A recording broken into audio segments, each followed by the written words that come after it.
guys, Caitlin here, and I'm here to talk about my reflection for my infographic project. The topic for my infographic was my life in transactions, and I gathered data from my past spending in the month of October through mint.com, and I wanted to see how much I actually spend in a month.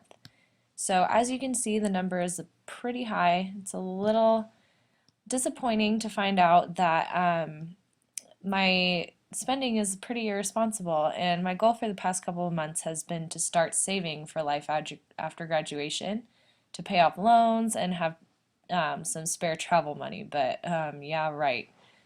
Kind of, yeah, spent a lot of money. So this was a real eye-opener in showing me the realities of how much money I actually spend and how inefficient I am at saving money. So initially I uploaded a copy of my infographic from Infogram, which is a free online infographic generator site. And so it in the end was not free, but I learned my lesson in doing research before participating in online infographic generator sites. And I wanted to mess around. So initially I did this as my first draft. This is my completed project as a first draft. And I wanted to mess around with different colors and styles, and decided this color scheme or whatever was actually pretty nice, and it gave it a professional look. The background wasn't too distracting, and I liked the organization of it all. So this was my first infographic project, so I really wanted to see what it was like with a completed project, and I liked how it turned out. But it was only intended to be the first draft, and I was going to upload the final product of what I'd been working on Photoshop. But unfortunately, a day before my project was due, my trial for Photoshop ended. To be completely honest, I wasn't really satisfied with my Photoshop product because I was having trouble with creating the right vectors and accomplishing the visualizations that I wanted, which Infogram did a great job at providing a really great way of generating different pie charts and organizing the data I had, which was really helpful because Photoshop I couldn't really figure out a way to do that efficiently and make it look great. And also with this right here, this bar chart, I really like, or column graph, I really liked how they allowed me to enter in any data I wanted, and it gave this to me on Infogram. So that was pretty cool.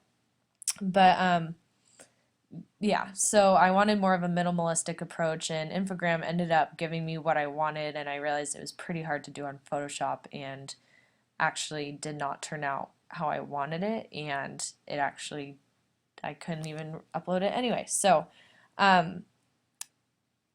for my Infogram, I think I did pretty well. I feel like the professionalism is really clean and consistent with my theme of tracking my finances, and has the clean look of a published infographic.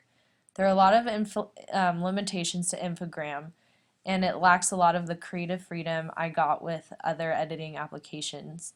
I was not able to move the text any other direction other than vertically, so I couldn't stack any of the visualizations any other way. I couldn't align them next to each other, which was pretty frustrating.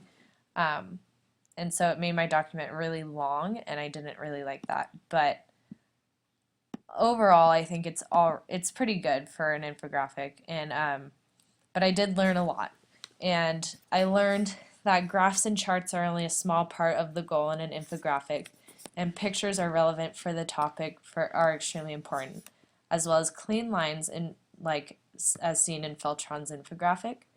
I also learned that colors are really the main attractant and signal the meaning of the project before anyone reads the content. As you can see, I chose a green and blue color scheme to really signal that I'm talking about money. Money is usually represented in a green color scheme, so I thought that was pretty eye-catching generally, and the big fonts and the alignment also help with the design of my infographic. So hope you enjoy. Sorry it's a little long, but yeah, that's my experience with the infographic project. Have a nice night.